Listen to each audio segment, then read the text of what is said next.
Ouais, pas 14. Ouais.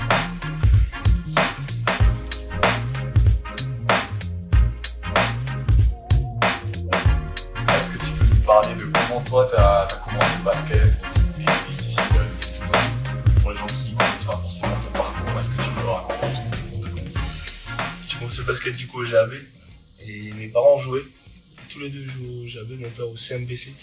C'était l'ancien GAB. Et du coup, depuis tout petit, je suis sur le terrain, je joue avec eux, je vais les voir jouer. Donc j'ai commencé le basket à 2 ans, mini-basket ici, il me semble. Et j'ai déjà accroché, hein. J'ai accroché, un bon club, je me suis fait des potes ici et tout. Des bons coachs et tout, donc j'ai kiffé.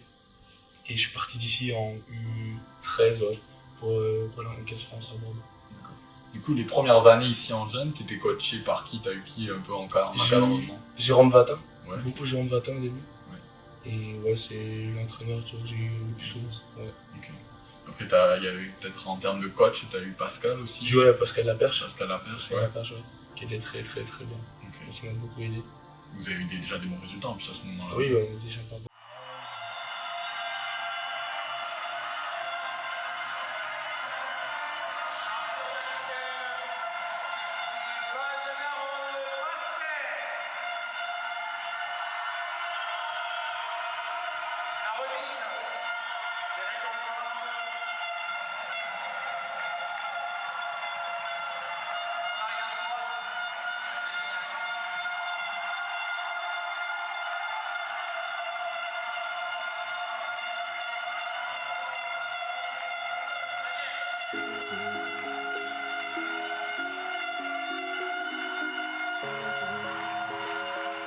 On était grands, il me semble. Donc ouais, de bonnes équipes, un bon groupe. Il y avait ta maman aussi qui t'a suivi un tout petit peu ou pas en termes ouais, de coaching ouais. aussi, En poussin, il me semble, ouais, une ou 2 années. Ouais. Après, non, bah, comment ça s'est passé? Justement, c'est marrant d'avoir ces parents qui sont des anciens basketteurs. Toi, c'est que depuis tout petit, t'étais plongé ici au chaudron, tu voyais tout le temps. Ça fait quoi d'avoir justement une famille très basket? Ça apporte des choses, j'imagine. Ouais, bien sûr. Parce que j'avais à chaque fois un retour après les matchs, tu vois. Il y a un peu d'exigence, même si j'étais petit, on me disait ouais, faut qu'il fasse ça. Ça m'a beaucoup aidé. Et après, c'est. Comment dire, on parle tout le temps de basket. Même maintenant, on parle tout le temps de basket, donc c'est cool, tu vois. On est tous des passionnés, mon petit frère qui arrive aussi, donc franchement, c'est cool. Qu'est-ce que tu pourrais dire par rapport au GAB? Qu'est-ce que ça représente pour toi? Et comment tu décrirais le club pour tous ceux qui ne connaissent pas forcément? Toi, tu pourrais, pour moi, le GAB, c'est une famille. Tu vois, je suis arrivé ici, j'ai encore des contacts avec des gars, j'ai des potes qui jouent en N2. Franchement, c'est une famille et ça m'a beaucoup aidé, tu vois, de démarrer ici. Un bon club, il y avait une bonne ambiance, des bons coachs, tu vois, des présidents avec qui je parle souvent quand je viens ici, donc c'est cool. Et je suis très reconnaissant de ce qu'ils ont fait pour moi. Et voilà, je peux que les remercier. Toi, après, donc, du coup, tu disais sélection, notamment, tu as été en U13, si je ne me trompe pas, champion de France. Ouais. Est-ce que tu peux nous parler un peu de ça? Notamment, on sait qu'on a Mehdi et Lucas avec qui tu étais à l'époque dans la même sélection. Tu étais plus jeune, puisque je crois que tu avais une année de moins, ouais, c'est ça? Ouais. Mais tu as quand même fait partie du groupe et vous êtes allé gagner le titre champion de France. Est-ce que tu peux nous parler un peu de cette aventure-là? Ouais, mais déjà, ça a commencé à Rodez, où on a fait un bon tournoi, on s'est qualifié pour les finales nationales. On avait Mehdi et Lucas avant, les patrons de l'équipe, qui mettaient 30 points sur les matchs, tu vois. Donc c'était cool, on avait un super groupe, franchement c'était un truc que j'oublierai jamais. Et on arrive au final nat, mais en fait on arrive les plus petits, les mecs qui, tout le monde nous regarde, ils disent qu'est-ce qu'ils font là eux? Et on a démonté tout le monde. On gagne je crois de 2 points à chaque fois, mais avec Mehdi je crois qu'il met 30 points en finale, ou un truc comme ça, laisse tomber. Et Lucas qui était très bon aussi. Après il y avait Timothée Laperche aussi, qui était avec nous. Franchement c'était un truc de ouf, c'était vraiment un truc de ouf. Donc après toi, Pôle Espoir à Mont-de-Marsan, c'est ça? Ouais, c'est ça. Qu'est-ce que ça t'a apporté ce Pôle Espoir? On sait que c'est quand même aussi important dans ton développement, ça a contribué aussi à te permettre d'être le joueur que tu es aujourd'hui. Qu'est-ce que tu peux nous dire par rapport à cette expérience-là? Pour les sports, c'est un peu le début du haut niveau. C'est que tu as des entraînements tous les jours, tu as un rythme de vie pas facile. Ouais. Surtout que je suis parti à 12 ans et demi de chez moi, donc c'est pas facile. Après tu t'y habitues vite parce que tu as une bande de potes là-bas. Ouais. C'est vrai, là-bas c'est une bande de potes et tu kiffes. À l'internat, tu vois, tu délires de ouf. Et après les entraînements, nous on avait Mike Lavaleur qui était très exigeant.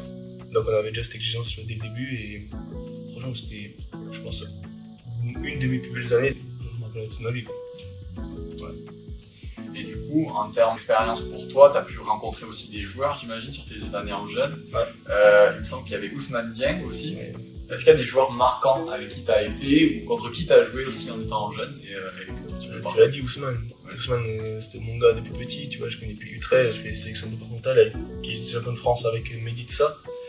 Donc c'est ouf ce qui lui arrive. Et après, des joueurs, je t'avoue que ça fait longtemps. Des joueurs que je recroise en espoir. Parfois, l'année dernière, je recroise un peu en espoir. Mais ouais, le plus marquant, c'est Ousmane.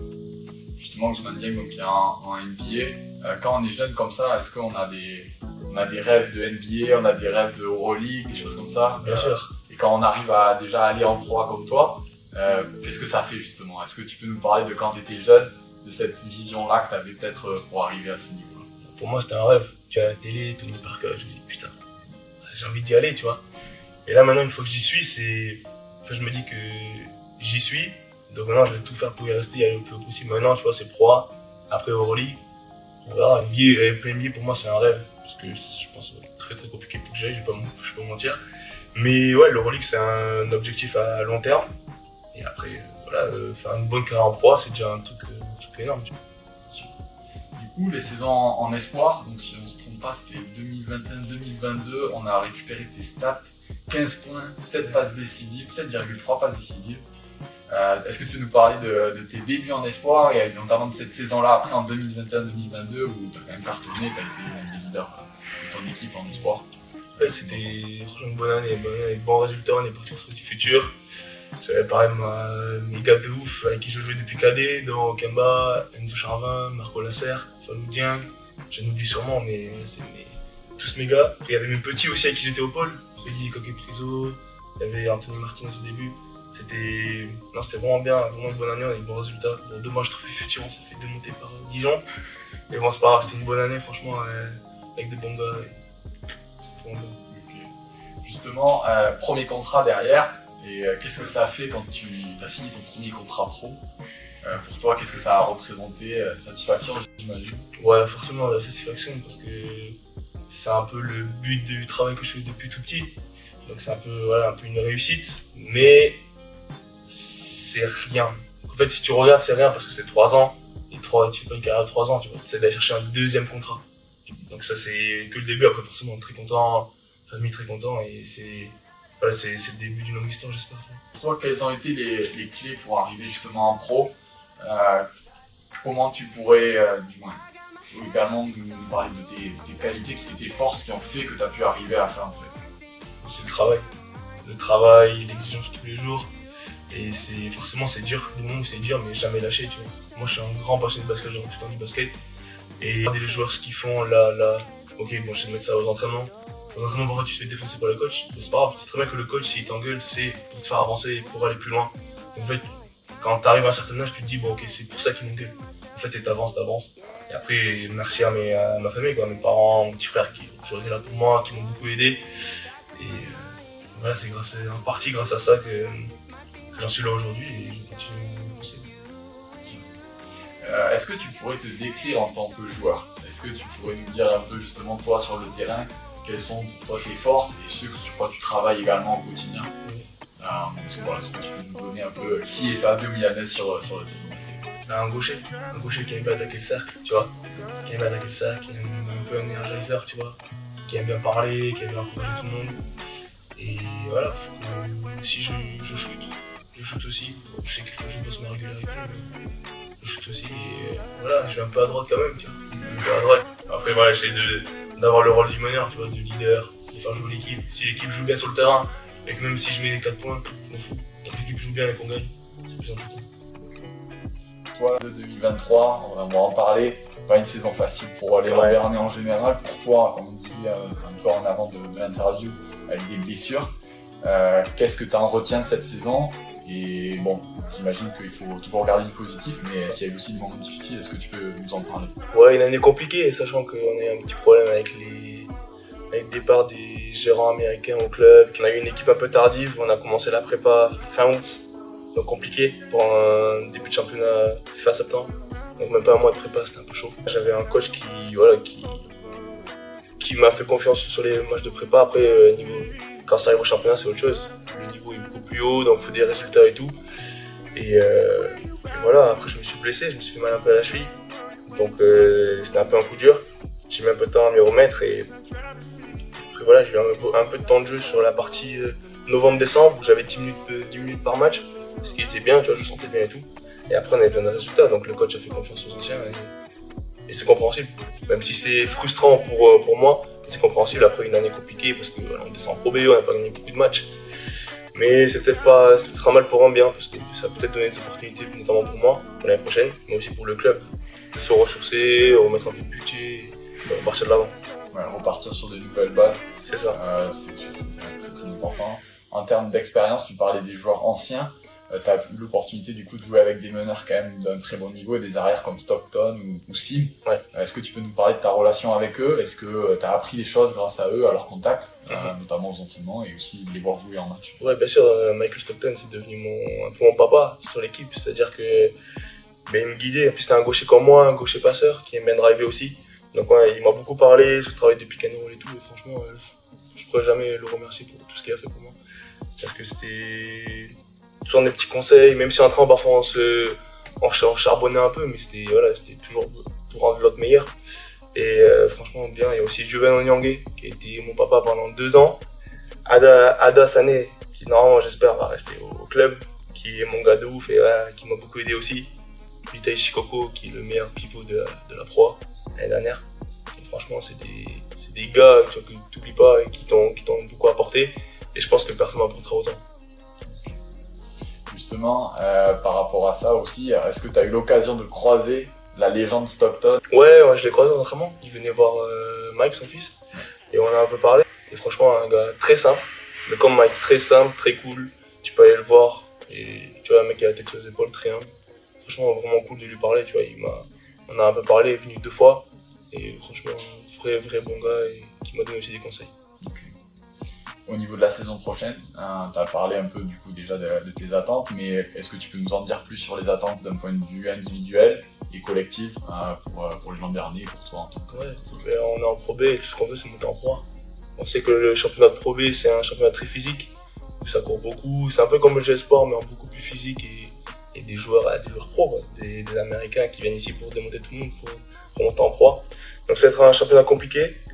Mais de toute façon, on va tout faire pour monter en Pro. Et moi, personnellement, avoir eu le temps de jeu, jouer, montrer que l'année dernière, je n'ai pas beaucoup joué parce qu'on avait besoin de gagner. Mais là, cette année, je vais contribuer à la win de l'équipe. Et voilà, c'est ça qu'il faut que je me dise. Et que l'équipe joue bien quand je suis tard. C'est le plus important. Bien sûr. On a vu en termes de départ que Gérald Ayaï, qui est aussi on va dire, de ta génération, du moins il fait partie des jeunes, est-ce que tu peux nous dire un mot sur son départ? Il s'en va. Qu'est-ce que ça te fait? Ah, c'est relou parce que Gérald c'est mon gars, c'est vraiment depuis cette année, même depuis l'année dernière. On bossait ensemble, tu vois, on avait beaucoup de workouts, de muscu ensemble, avec Enzo Charvin aussi, notamment cette année. L'année dernière avec Marco Lasser. Et non, c'est relou qu'il parte, mais c'est bien pour lui, franchement, il a fait une bonne saison. Je souhaite que le meilleur, je pense à Cholet, ça va bien se passer. En plus, il est avec Jimmy Verov et Laurent Villa, qui connaît très bien. Donc je pense que ça va très bien se passer pour lui, et j'espère qu'il va faire une grosse saison, je vais suivre ça de près. Maintenant, on va parler aussi, tu disais que tu es fan de basket, que tu suis beaucoup, donc un peu en termes d'inspiration, toi tu regardais donc beaucoup de basket, est-ce qu'il y a des joueurs, ou du moins des joueurs qui t'ont influencé dans la façon dont tu es aujourd'hui en tant que joueur? Est-ce qu'il y en a qui t'ont inspiré? Ouais, bien sûr. Antonito, tu vois. Antonito qui, pour moi, est l'un des meilleurs meneurs de Pro B cette année, il a prouvé en finale. Nando De Colo, bien sûr. J'ai joué contre lui en plus cette année, c'est un rêve de gosse pour le coup, ça c'est vraiment un rêve de gosse de jouer contre lui, tu vois, je voyais à la télé et tout. Et le mec est fort, le mec est très fort. Donc ça c'est on va dire les joueurs un peu européens. Est-ce qu'en NBA il y a des joueurs aussi que tu aimes bien suivre et qui t'inspirent? NBA, pas trop de joueurs qui m'inspirent, en show et tout, tu vois, pas trop le jeu européen, mais j'aime bien, tu vois, James Tatum, je trouve très fort. Kevin Durant, il y a comme Paul George, c'est très smooth ce qu'ils font, c'est très propre, tu vois. Quel est le meilleur conseil que tu as reçu toi en jeune, basket ou pas d'ailleurs? Est-ce que tu aurais justement un conseil qui te revient à l'esprit qu'on t'a donné et qui pourrait servir pour d'autres? Mais c'est faire les choses simples, les petits détails. Et en mode, tu constate sur les petits détails, c'est ce qui fait la différence plus tard. Tu vois, être tout le temps exigence d'entraînement, prendre le pic, proche du gars que tu as habitué en match. Et après, attendre que le jeu vienne à soi dans un match. Pas forcer les trucs, attendre que le jeu vienne à toi souvent quand tu fais ça, c'est que tu vas faire un beau match. Justement, Lucas, j'imagine que tu lui donnes quand même aussi des conseils. Est-ce que tu peux nous donner déjà un petit mot sur lui, sur ce qu'il est en train de faire, sur son développement? Ouais, je suis content de ce qu'il fait, même s'il sait que c'est que le début. Là, il est au centre de formation américain d'Avance à Pau. Il a fait une bonne fin de saison U18. Il a mis un peu de temps à se calibrer au niveau. Parce qu'en même temps, U10, quand tu passes de U15 à U18, et surtout que lui, encore U15, c'est costaud quand même le U18. Donc content là, que sa sélection équipe de France, c'est un peu, voilà, comme il dit, c'est un peu le cadeau de fin de saison parce qu'il a fait une bonne fin de saison. Donc c'est bien, il faut qu'il continue. Et, tu vois, et je sais que c'est un bosseur et je pense que s'il bosse bien, il va pouvoir aller loin. Justement, quels conseils tu lui donnes toi au quotidien? Vous changez pas mal? Ouais, travailler, pas baisser les bras, même si parfois ça va être dur, mais tu continues à bosser. Et c'est, de toute façon, c'est le travail qui paye, qui a raison. En dehors du basket, on va parler un peu extra basket. Quelles sont tes passions? Qu'est-ce que tu aimes faire dans la vie de tous les jours? Est-ce qu'il y a des trucs que tu aimes faire? Ouais, moi j'aime bien, je kiffe les chaussures. Tu vois, je rate beaucoup les chaussures. Après, je joue un peu à la play aussi, tranquille, tu vois. Black Ops, tout ça. C'est ce que je kiffe. Après, sortir avec mes gars, tu vois, en ville, aller au ciné, tout ça. Bah, moi j'aime bien bouger, pas rester chez moi sans rien faire. Justement, la vie à Pau, c'est comment? Ça va? Pau, c'est pas très grand, donc tu fais vite le tour, mais ça va, franchement, c'est une ville tranquille. Mais non, ça va, j'ai rencontré beaucoup de personnes là-bas, j'ai mes 2 meilleurs potes là-bas. Shout out to Flo et Miley, c'est mes gars de ouf. Et voilà, après Pau, c'est une ville tranquille. Ok. Ta personnalité en dehors du terrain, comment tu pourrais te décrire, Fabio Milanez, en dehors du terrain? Je suis un mec, tu vois, je pense pas être un mec, que tu veux pas aborder, je pense, tu vois, je suis un mec souriant, sympa, tu peux parler avec moi. Sans que je sois pro ou pas, je m'en fous, je suis un mec d'ici, je suis un mec lambda. En dehors du basket, je suis un mec lambda, donc moi je suis un mec souriant, tu vois, tu peux parler avec moi, y a aucun souci. Est-ce que tu as des plats préférés que tu pourrais partager avec les gens qui nous regardent? Est-ce que toi, ton plat préféré, c'est quoi ton plat préféré? Ah, moi je sais que je me fais beaucoup de tailler là-dessus. Les quinries, ils kiffent pas ça du tout, mais c'est le tartare de bœuf. Je kiffe ça de ouf. Mais les quinries, dès que je commande ça au resto ou quoi. Ils prennent peur. Ah ouais, parce qu'ils en fait, ils mangent pas la viande crue là-bas. Ouais, c'est tout. Ouais, c'est tout vraiment cuit. Je sais pas. Ok. Est-ce que tu aurais des musiques préférées à nous partager? Musique préférée? J'écoute beaucoup Lil Baby, moi. Beaucoup Lil Baby, j'aime beaucoup. Le feat avec Nino est très très lourd. Et après, ouais, surtout Lil Baby, après beaucoup de carré. Hein. Carré un peu impliqué aussi. Impliqué, j'aime beaucoup. Rap US plutôt. Ouais. Ok. En termes de séries ou films, est-ce que tu as des séries qu'actuellement tu regardes? Actuellement, non, mais il faudra des shooters. Shooter tir d'élite, c'est très très lourd. Tu parlais de chaussures. Quelles sont tes chaussures de basket préférées? Moi, j'avais des Dame 8 ou Dame 7. Ouais, Dame 8. Et franchement, c'était vraiment d'art. Vraiment d'art. Et là, je passais sur des Ardennes 7, je crois. Et je kiffe bien, ouais. Les David, c'était quoi? C'était celles qui étaient bleues là, que t'avais, non? Ouais, je crois. Des bleus turquoise. Ouais, si, voilà, ça c'est. Ouais, j'avais les 8 et j'avais des 7 aussi. Les deux étaient d'or. En termes de chaussures normales, du coup, ce serait quoi ta sneaker préférée? Sneakers préférés?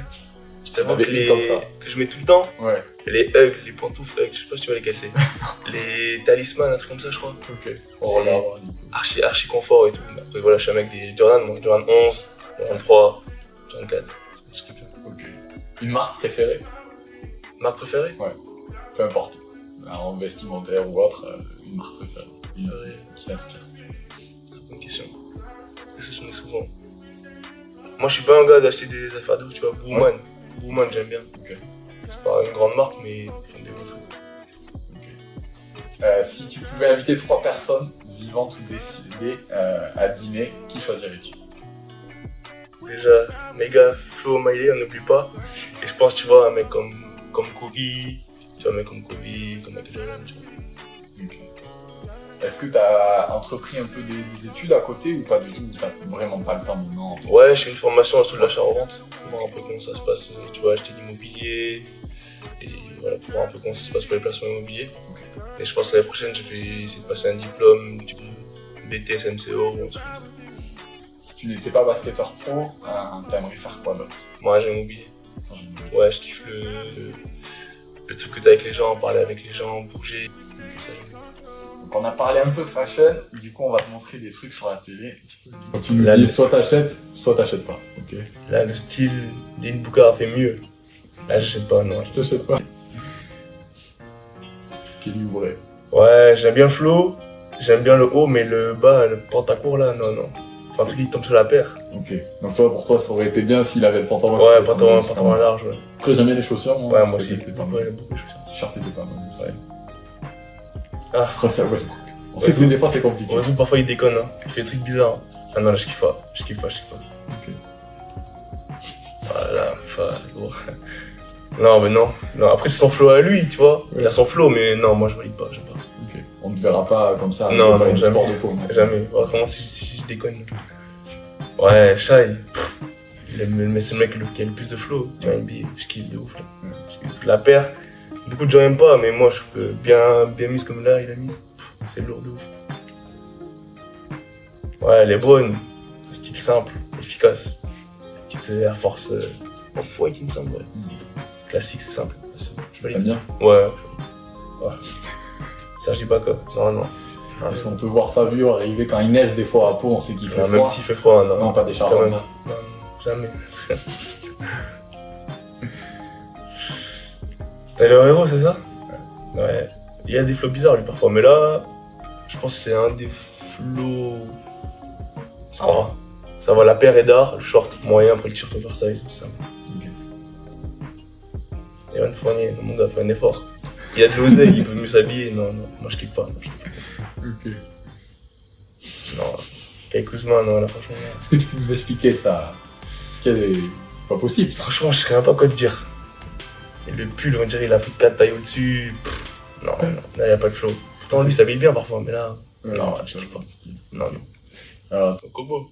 et oui. Est-ce que du coup tu peux nous dire, en même temps que tu parles de son style, après de nous donner un petit mot sur Elio Kobo? Je commençais par son style. Ouais. Après, je vois pas le bas, je vois que le haut. T-shirt Louis Vuitton en simple, j'aime bien. Petite lunette. J'aime bien. Ok. Du coup, pour donner un mot sur le joueur, fort. Très très fort. C'est un gars, t'as l'impression qu'il prend mi-temps, il joue pas. Et dès qu'il veut se réveiller, à Pau, là, c'était compliqué. Hein. Depuis qu'elle stoppait, vraiment très fort. C'est un gars, pour moi, s'il n'y avait pas eu de blessure, c'était NBA, il restait NBA. Déjà vu ce qu'il fait en Euroleague, pour moi, NBA peut faire la même chose. Pour toi, c'est un peu une inspiration, non? Gaucher déjà? Ouais, gaucher, qui Passé par Pau. les JSA, passé Ouais. par Pau. C'est vrai. Il y a quand même pas mal de similitudes même dans le jeu et tout. C'est Ouais, pour ça ouais. qu'on voulait finir notamment avec lui. Non, ouais, au Kobo, ouais, tu vois, il inspire, même si c'est pas le même poste, tu vois, c'est plus un 2-1.